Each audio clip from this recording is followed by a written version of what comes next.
What's up everyone? So ngayon ay magkakaroon tayo ng quick unboxing ng SPYDER HELMET na nasa Neo series.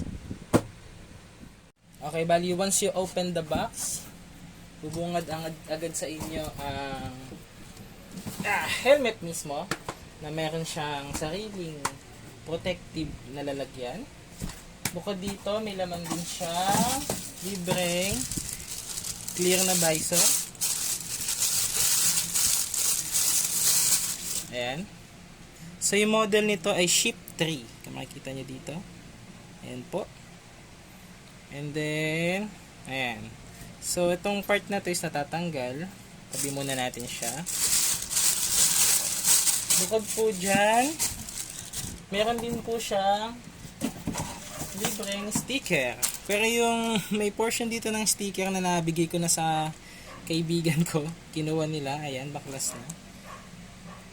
Ayan. So, 3M siya. Reflective sticker. Pwede siya ilagay sa helmet, sa motor nyo, or kung saan nyo man gusto ilagay. Okay? So, bukod doon, wala na pong laman yung box. I-set aside na natin. Ayan siya. Ayan. Mga text. By the way guys, ang kinuha kong size pala is XL. Saktong-sakto sa ulo ko.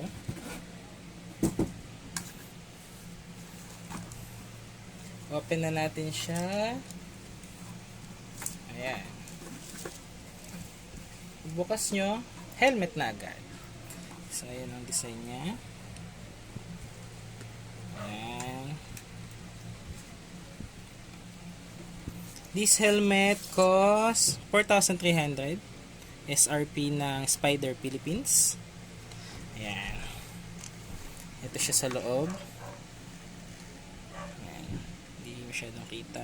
Pero wala naman masyadong laman. And then, ito yung smoke lens. Nakasama ng helmet mismo. So, pag nilagay natin siya, ayan.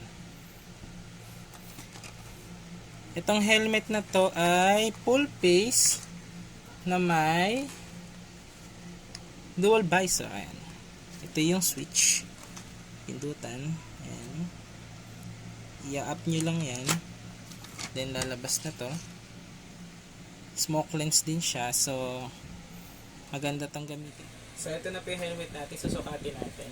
Ang tamang pagsuot nga po pala ng helmet. So, makikita nyo to.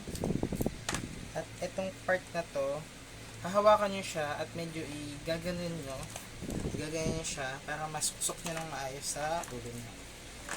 So, susuot na po natin.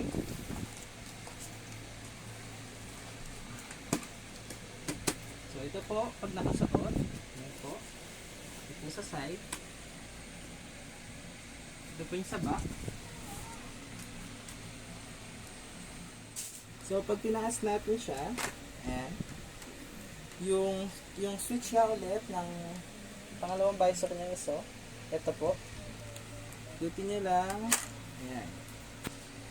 So, yung itsura niya. Sa gilid. Ayan. So, may ICC sticker na to. Kaya sigurado tayo na matibay. At sigurado tayo sa helmet na to. Okay, bali other specs. Makikita nyo siya dito sa sticker na to. Lapit po natin. Ayan. Impact resistant polycarbonate visor. So, sobrang tibay po ng polycarbonate na material. Removable and washable lining. Nasa loob po. Quick adjust retention system.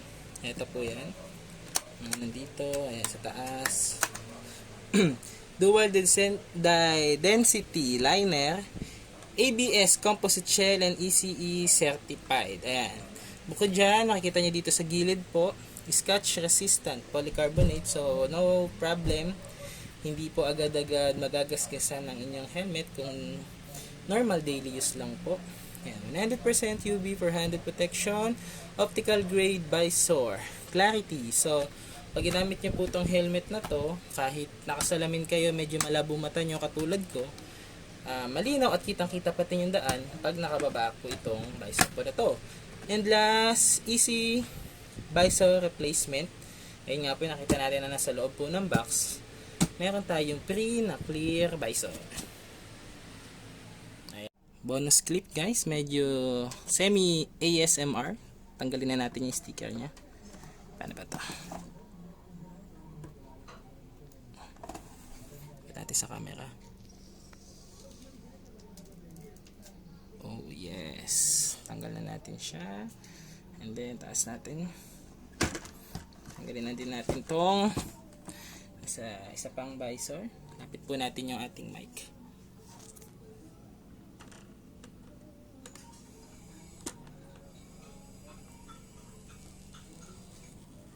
Yung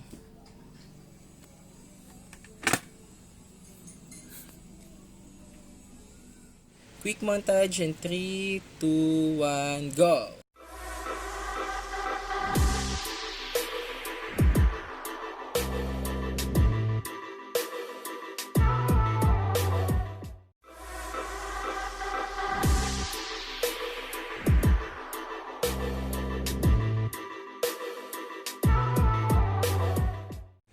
Thank you for watching guys. I hope nagustuhan nyo yung super quick na unboxing video natin ng Spider Neo series na helmet. Bye bye!